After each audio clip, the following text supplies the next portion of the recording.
मोदी साहब बेसिकली कू करने आए थे G20 में। मोदी साहब कू करने आए थे G20 के अंदर। ये मैं आपको बड़ी पते की बात बता रहा हूँ। मोदी जी पहुंचे G20 में और एक हिस्टोरिकल चीज कर दिया। एक ऐसा बॉम्बशेल स्पीच दिया है। कनाडा और भारत के बीच एक नया एग्रीमेंट सीपा के नाम सर ट्रंप वहां क्यों नहीं मौजूद? आप सोच के देखिए, साउथ अफ्रीका का जो प्रेसिडेंट है उसने बोल दिया भाड़ में जाओ। भारतीय वज़ीर-ए-आज़म नरेंद्र मोदी जो हैं वो एक दुनिया क्रिएट करना चाहते हैं विदाउट यूनाइटेड स्टेट्स। उन्होंने कहा Canada, Australia and India just form the new trilateral partnership. पता प्राइम मिनिस्टर मोदी वहां जा रहे हैं। अच्छा, प्राइम मिनिस्टर मोदी ना जाते, मेरी अपनी असेसमेंट, अगर प्रेसिडेंट ट्रंप जा रहे होते। और ये सारे के सारे लोग जो हैं ये एंटी ट्रंप हैं। सारे के सारे लोग जो हैं वो क्या हैं? Anti Trump. बहुत अच्छी खबर है दुनिया में जो पीस के लिए ये जो तीन बड़े देश हैं, ऑस्ट्रेलिया, भारत और कनाडा, मिलके जो प्रैक्टिकली चीजों को आगे लेके जा रहे हैं। अब देखो G20 में कौन सी कंट्रीज जाती हैं? वही 20 कंट्रीज जाती हैं जिसमें वो जिनकी इकोनॉमिकली तौर पे बहुत ज्यादा स्ट्रॉन्ग हो। हम 10 या 20 या क्या 30 में भी नहीं आते। एक रहोगे, सेफ रहोगे। इवन जो ग्लोबल साउथ की कंट्रीज हैं वहां पर भी हमने यही बोला। साथियों, जय हिंद, जय भारत। हिंदी स्पोर्ट्स टाइम में आप सबका स्वागत है। आप सबसे रिक्वेस्ट है कि वीडियो को लाइक करें और चैनल को सब्सक्राइब करें। साथ में वीडियो के विषय में आपका क्या राय है जरूर कमेंट करें। तो उधर उसने कनाडा और ऑस्ट्रेलिया के साथ मिलकर एक ट्राइलैटरल फ्रेमवर्क बना लिया। तो मोदी साहब बेसिकली कू करने आए थे G20 में। मोदी साहब कू करने आए थे G20 के अंदर। ये मैं आपको बड़ी पते की बात बता रहा हूँ और ये फैक्ट है कि मोदी साहब कू करने आए थे। मोदी साहब फारग करने आए हैं अमेरिकन को कि भाई तुम्हारी जो फॉरेन पॉलिसी है मैं उसको नाकाम करूंगा। नई डायरेक्शन सेट करेंगे, कोऑपरेशन लेके आएंगे और IBSA जो है, इंडिया, ब्राजील, साउथ अफ्रीका है, लीडर समिट कराएंगे। ट्राइलैटरल मिनिस्टर्स मीटिंग होंगी फॉरेन मिनिस्टर लेवल पे। वर्किंग ग्रुप क्रिएट करेंगे, साइंस, टेक्नोलॉजी, एग्रीकल्चर, ऑल्टरनेट दुनिया क्रिएट कर रहे हैं ना। और जो UNDP और बहुत सारे इस तरह के जो प्रोजेक्ट्स हैं, ह्यूमैनिटेरियन डेवलपमेंट, दिस दैट, इसके ऊपर काम करेंगे। UNDP तो बीच में नहीं आएगी, लेकिन असल मकसद क्या है? कहेंगे जी हम तो UN सिक्योरिटी काउंसिल की रिफॉर्म्स करने आए हैं। ट्रंप और ये वेस्टर्न वर्ल्ड हमें एंकर नहीं कर रही। भाई there is a world which is parallel world which has been created, and why are you not paying attention to Africa, Latin America and Asia? हम बेसिकली तीन कॉन्टिनेंट्स के नुमाइंदे हैं। हमें परमानेंट सीट्स चाहिए। ग्लोबल साउथ की development priorities जो है वो आपको समझनी पड़ेंगी। The world must understand the Global South development priorities. ये मोदी साहब का मौक़िफ़ है और मैं आपको गारंटी से कह सकता हूँ कि this initiative has come from India. Maritime security वो कहते हैं हम इसमें भी काम करेंगे। India, Brazil, south Africa summit, ये एक नई चीज है जो सामने आ रही है।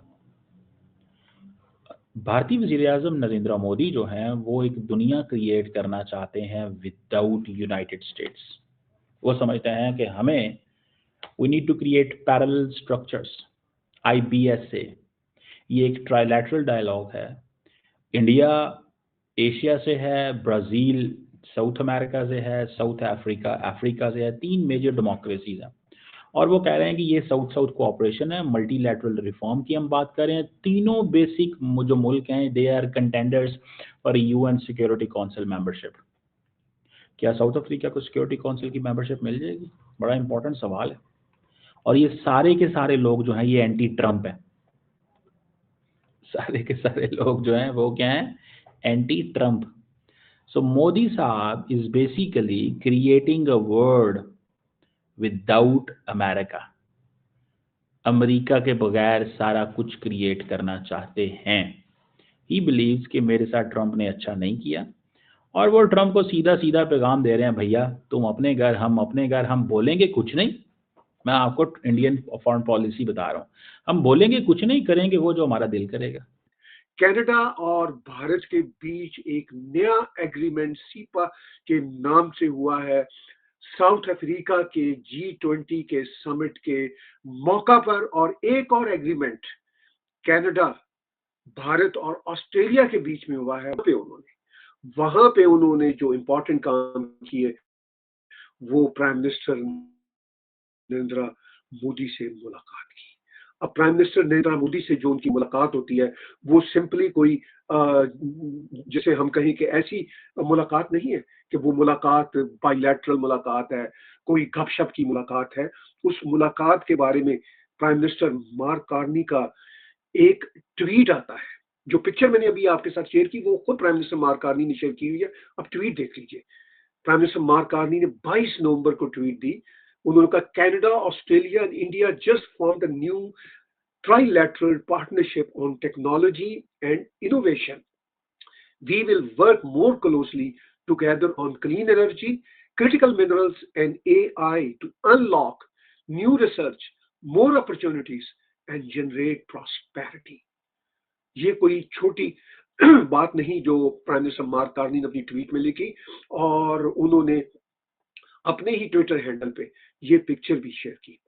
अब ऑफ कोर्स जो भारत की ओपोनेंट फोर्सेस यहाँ कनाडा में रहती हैं, खालिस्तानी एक्सट्रीमिस्ट एलिमेंट्स, या इवन जो यहाँ पे भारत की ओपोनेंट फोर्सेस जो एक्सट्रीम इस्लामिस्ट यहाँ पे ग्रुप्स हैं, या पाकिस्तानी यहाँ पे जो ग्रुप्स हैं, उनके लिए एक बहुत बड़ा मसला है कि प्राइम मिनिस्टर मार्क कार्नी धीरे धीरे, बल्कि अब तो बहुत तेजी के साथ, अब तो धीरे धीरे बात भी नहीं रही, बहुत तेजी के साथ भारत के साथ अपने तल्लुकात बहुत ऊंचाइयों की तरफ लेके जा रहे हैं और बड़े बड़े एग्रीमेंट साइन हो रहे हैं। बहुत अच्छी खबर है। दुनिया में जो पीस के लिए ये जो 3 बड़े देश हैं, ऑस्ट्रेलिया, भारत और कनाडा, मिलके जो प्रैक्टिकली चीजों को आगे लेके जा रहे हैं, ये हम कैनेडियंस के लिए, इंडियंस के लिए, ऑस्ट्रेलियंस के लिए और दुनिया के बहुत सारे देशों की जनता के लिए बड़ी इंपॉर्टेंट डेवलपमेंट्स हैं। और मेरा ख्याल है कि पाकिस्तान जैसे देश को अब सोचना चाहिए कि ये जो उनका जहर है, जो नफरत है, hatred towards Hindus, hatred towards India, ये खत्म होनी चाहिए फॉर देयर ओन बेटरमेंट। तो 2025 की G20 समिट साउथ अफ्रीका के जोहान्सबर्ग में हुआ है, जहां पर प्रधानमंत्री नरेंद्र मोदी भी गया है। और दूसरी तरफ अमेरिका की प्रेसिडेंट ट्रंप G20 समिट को बॉयकॉट किया है। अमेरिका की कोई भी ऑफिशियल पर्सन G20 समिट में उपस्थित नहीं हुआ है, लेकिन G20 समिट में जितने भी लीडर उपस्थित हुए वो सब ट्रंप की आंखों में आंख डाल के शायद है कि ट्रंप अमेरिका की उपस्थित होने या ना होने से G20 में कोई फर्क नहीं पड़ता है। साउथ अफ्रीका की G20 मीटिंग के दौरान कनाडा, इंडिया, ऑस्ट्रेलिया मिलकर टेक पार्टनरशिप डील कर लिया है। तीनों देश मिलकर फ्यूचर टेक्नोलॉजी के लेकर एक बड़ी डील कर लिया है, जिससे अमेरिका को टक्कर देने की, जिससे पूरी दुनिया हैरान हो गया कि इन तीनों देश मिलकर अमेरिका को टक्कर देने चला है। और ट्रम्प भी इससे हैरान है, क्योंकि अमेरिकन टेक्नोलॉजी दुनिया के नंबर 1 है। वो अमेरिकन की वजह से नहीं है, वो जो फॉरेनर अमेरिका में काम करता है उन लोगों की वजह से ही अमेरिका टेक में नंबर 1 है। और सबसे ज़्यादा भारतीय अमेरिका में काम करता है, जो अमेरिका को नंबर 1 बनाने में भारतीयों का ही सबसे ज़्यादा योगदान है। इतने दिन अमेरिका में जितने भारतीय जाता था वो अब कनाडा, ऑस्ट्रेलिया, भारत के साथ साथ अफ्रीका की फ्यूचर टेक्नोलॉजी को बनाने में अब मदद करेगा। अमेरिका को छोड़ के इन देशों में भारतीय इंजीनियर और भारतीय टेक्नोलॉजी की बेहतर सहयोग की बातचीत इस दिन में हुआ है। इसी बात से अब ट्रम्प की पसीना छूटने लगा कि G20 बॉयकॉट करना ट्रम्प के लिए विश्व में सबसे बड़ी मुसीबत खड़ी करने वाला कदम साबित होने वाला है।